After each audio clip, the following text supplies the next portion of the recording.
உங்கள் வாஸ்து செல்வனின் அன்பான வணக்கம். வீடு கட்டுறவங்களுக்காகவே வள்ளுவ பெருந்தகை ஒரு திருக்குறள் சொல்லியிருக்காரு, நினைவில் வச்சுக்கோங்க.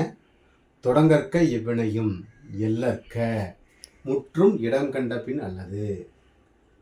என்ன, வீடு கட்டுறதுக்கு முன்னாடி நம்ம தெரிய வேண்டிய விஷயங்களை தெரிஞ்சுக்கிட்டு தொடங்க சொல்கிறாரு.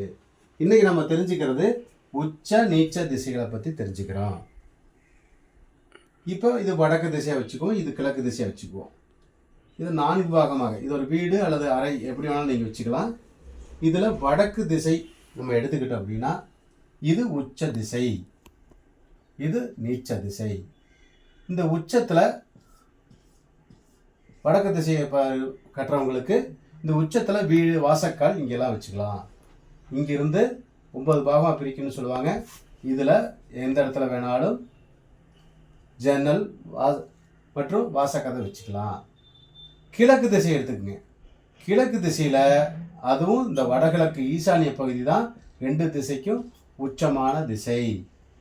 இது நீச்ச திசை. கிழக்கு பகுதிக்கு இது நீச்ச திசை. அப்போ இங்கே வாசக்கால் இதெல்லாம் இந்த இடத்துல இருந்து இதுக்குள்ள நம்ம வச்சுக்கலாம். சரி, தெற்கு பகுதி எடுத்துக்கிட்டிங்கன்னா இது உச்சம். தெற்கு பகுதி இது நீச்சம். எப்படி எடுத்துக்கணும். இப்போ மேற்கு பகுதியில் இது உச்சம், இது நீச்சம்.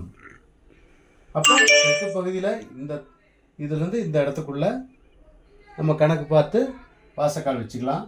மேற்கு பகுதி வீடாக இருந்ததுன்னா இந்த இடத்துல வாசக்கால் வைத்துக்கலாம். ஜன்னல் வைக்கிறதுக்கும் இதே உச்ச நீச்ச திசையில் அடிப்படையில் தான் ஜன்னலும் வைக்கணும். இந்த அடிப்படை வசதிகளை சாதாரணமான விஷயமாக தான் இருக்கும். இதை வீடு கட்டுறவங்க நீங்களும் இதை தெரிஞ்சுக்கணும் அப்படிங்கிற ஒரு தகவலோட இந்த பதிவை நிறைவு செய்கிறேன். இது உங்களுக்கு பயனுள்ளதாக இருக்குன்னு நினைக்கிறேன். மகிழ்ச்சி. நன்றி, வணக்கம்.